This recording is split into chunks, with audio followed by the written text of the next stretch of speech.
Hello again, and welcome to our podcast, our visual podcast, I might add.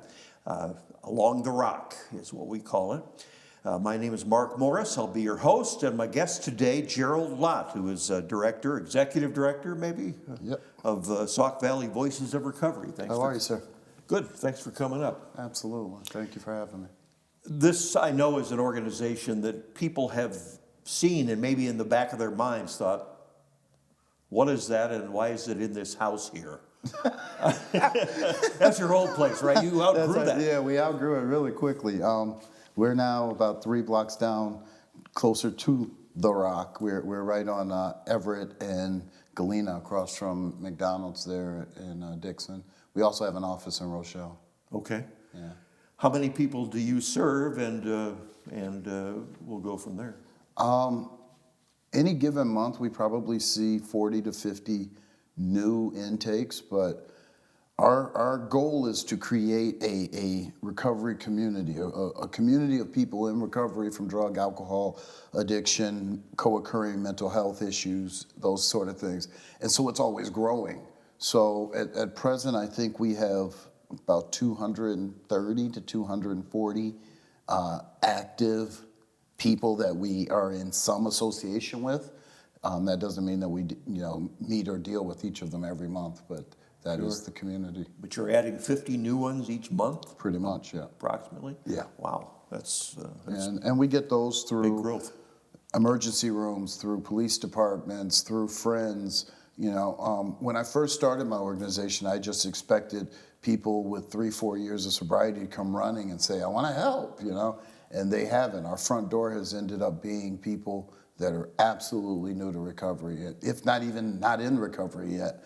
And we help them get a treatment placement or help them meet with a peer coach or something like that, and then we take off from there. Now, you didn't just grow up and start doing this. No. You came to town, in fact, before Voices of Recovery, I guess, was even in operation, right? Yeah. And what were you doing, and what made you shift gears, if you will? No pun intended. I was a car salesman and finance manager at an auto dealership, and I was having a really good run, making good money. Life was good, but I was really lonely in my recovery, man. And there is a idiom or a theory that the opposite of recovery of addiction is not sobriety. The opposite of addiction is connection. And I just did not feel like I had any connection. I've got my pockets full of money. I've got a great house. I got everything, and I'm sitting here watching the world go by. I live across the street from the river. There are people going up and down the river. I don't want to go up and down the river on their boats because they're drinking. They go snowmobiling from bar to bar to bar to bar. They go hunting and drinking with guns, right? Sure. So where do I fit in?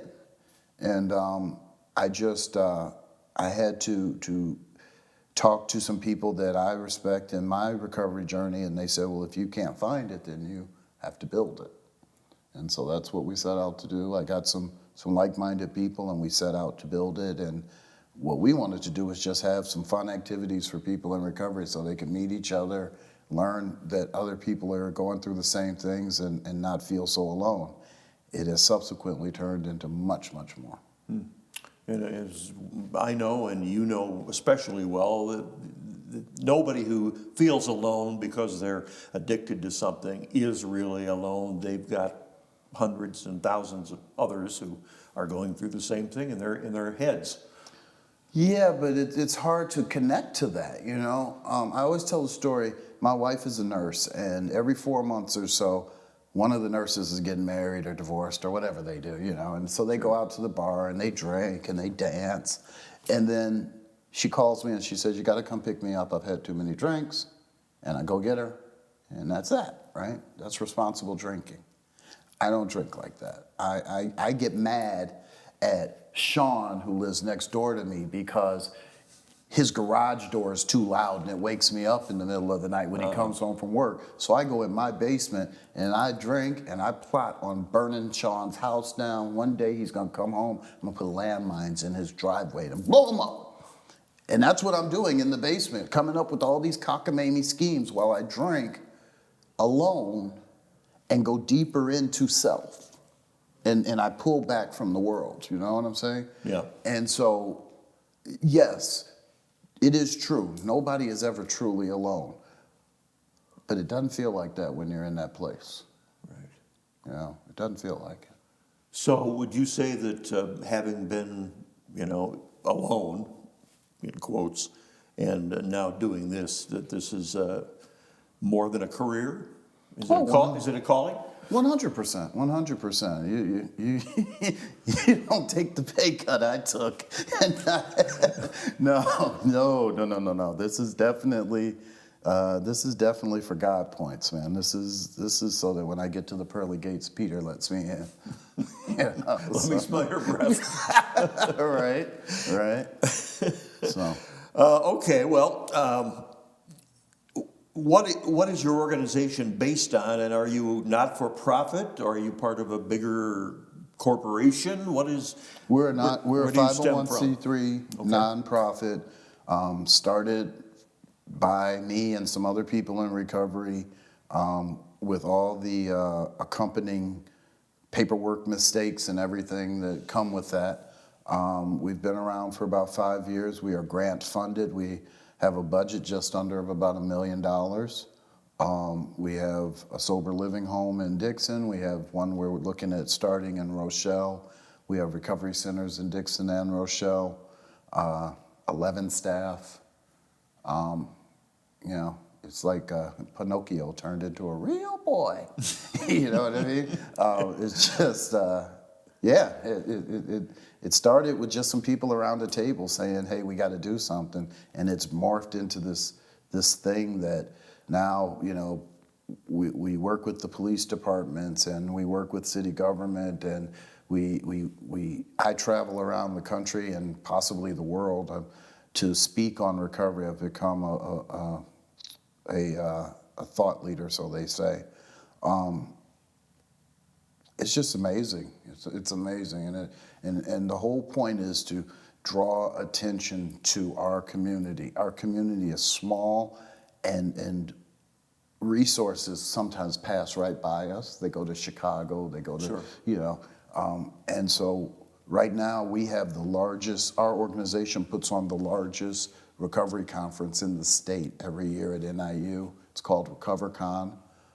We have a podcast that gets hundreds of views a week. I mean, it's just been amazing. And it all started in the town that Ronald Reagan came from, the author of The War on Drugs. How you like me now? Well, you must get a lot of referrals. Yes, we do. We get probably 30 to 50 a month, mostly from hospitals, from police departments, from family members. People will call and say, my friend is struggling and I don't know what to do, or this guy showed up at the emergency room. Our team responds 24 hours a day. We have driven people to treatment on Christmas morning. It is just that important. It really is. When the window of somebody being willing to accept help is open, you got to run through it. There's no time to wait. With all the new people coming in each month, as you told me, is there a need for, maybe a constant need for more employees, more staff? Absolutely. I would take as many people as I could. And we have a ton of volunteers that help, and we're always open to people saying, hey, what can I do to help? We take monetary donations, we take goods. We're out giving out blessing bags to homeless right now. We find that a lot of homeless issues kind of parallel substance use and mental health issues. So right now, every week our staff goes out with little baggies. They'll have gloves, hats, a McDonald's card in it, a sandwich. Sometimes we'll slip a $5 bill in there and just give them out to people to try and, just make that contact. That's the goal, is constantly just making contact and letting people know that we're here. Like I said, their window of willingness may not be today, right? It may be 3 weeks from now. Sure. And I want them to know, just having their hip pocket that there's somebody that cares. Well, I think that's especially important right now. Local police departments and other local government officials have begun to turn toward telling homeless people they can't stay here, including some here, in Dixon, Rockville, Sterling, who have chosen a spot because they think, well, it's safe here. I can sleep here in my tent. I can drink as much as I want or ingest something else that I want, and nobody's going to bother me. That's not the case, or it's not going to be the case in the coming months and years, I don't think.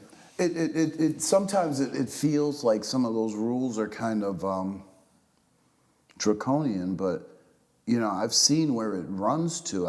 I was in Baltimore, and I was right outside of Johns Hopkins, and you're at one of the foremost hospitals in the world, and you turn around, and on the median, it's just a tent city, right? As far as the eye can see. Hundreds of tents. And who wants to live around that? Who wants to wake up every morning and see that, And that's sad, because we know those people need some place to go, but you just can't have everybody living anywhere they want, So I get the need for it, but then you have to offer an alternative. What is the substitute? Where is that guy going to go? Right. And that's the part that I think we are lacking. I think we all know we don't want them living in the middle of Main Street. But then what are we going to say? This is a safe place for you. So you're trying to provide some of that, but obviously the problem is much bigger than your organization is right now. Yeah, that's not our goal. Our goal is not to solve homelessness in that way. That's another organization. Our goal is to make sure that those people know that if their substance use continues to be an issue for them, that we will help them to try to find the next step in recovery. And I want to mention, Mark, selfishly, right? Mm-hmm. It's not that I just want to help every homeless guy. Sure. I'm still looking at, I want people that I can relate to that are in recovery. I want a strong recovery community that Gerald and my friends can fold into, and it's going to take those people. And so if I can help those people get into recovery, they become a part of what we're doing, just like the dance that we're doing. You mentioned the dance, I'll bring it up. Say New Year's Eve, Midnight Masquerade. Sounds like fun, and I assume this has at least a partial purpose in eliminating some of that loneliness. It is, but it's also the number one thing that pulls people out of recovery. So you're in a treatment center, you're in a sober living home, you're going good, and you're going to meetings. Relationships, interpersonal romantic relationships are a killer, right? Because a guy will meet up with his ex who he used to use with, and he's been sober for a while, but I want to go with her. So, we feel like we have to, as I said, provide a sufficient substitute. If I don't want you to go back to the old relationship, if I don't want you to go back to the old friends, then I have to provide you with new ones. And that's what this is about. So we are inviting people in recovery to come together and do what everybody else in the world does. Have fun, have a party. If I got sober to be sitting at home bored, I don't want to do it, man. And so we're having this dance. We have candlelight bringing in food. We have a DJ, just press play or just push play. I forgot how he goes, but we got karaoke. We have child care. So for $5, you can send the munchkins over, and they're going to watch movies and do arts and crafts and be taken care of so that the adults can have fun with no alcohol, but everything else. And it's not just for somebody who identifies as being in recovery. You are more than welcome to come. Enjoy yourself, meet some people. Let them meet you, We just want it to be a sober option. And I mentioned New Year's Eve, but actually this is on December 27th. Yes, last Friday of the month. 6 to 11 p.m. Yep. It's at the Immanuel Lutheran Church, 1013 Franklin Grove Road in Dixon. Mm-hmm. And you do have to RSVP. Well, we want to know how much Chicken George to have. It's because food's coming from Guess where?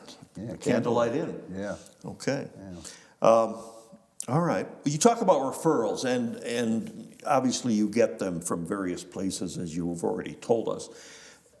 Where do you refer people to who have met, I don't want to say your requirements, but who you feel are ready for the next step after they've been to see you? So our process is fairly simple. One of my coaches will go out and they'll do an intake, and that's just they meet you, they ask you what's going on. They then come back to me or my other supervisor, and they give us a report. Hey, I met Mark. Mark is, has a problem with this drug, and he's having these issues, and so on and so forth. What do you think we should do? And then we make a suggestion, and we have 8 or 9 options. We can say we suggest he goes to treatment. We could say suggest he goes to intensive outpatient. We suggest he just go to AA meetings and hope for the best. We suggest he look at getting with a peer coach on a regular basis. And so then we'll recommend that back to the person. Now, whether they take the advice or not is not up to us, but if they do decide that they want to follow through, then we will move heaven and earth to try to get them where they need to. Unfortunately, for people that we're dealing with, we're not talking about the guy with great insurance, right? If you've got great health insurance, you call the treatment center, they'll send a helicopter to get you, and you'll be there by this afternoon. We're talking about people with Medicaid. We're talking about people that are uninsured. And those are the main people that we're working with. And it can take a few days. And so we have to come up with a safety plan on what to do for this person until we get a bed for them. And then, unfortunately, the only treatment centers that are taking people with these payment methods are more than an hour away. We are in the middle of a treatment desert here. So you're talking Rockford? I'm talking Rockford, I'm talking Bloomington, I'm talking Chicago, Aurora. Quad Cities? Quad Cities.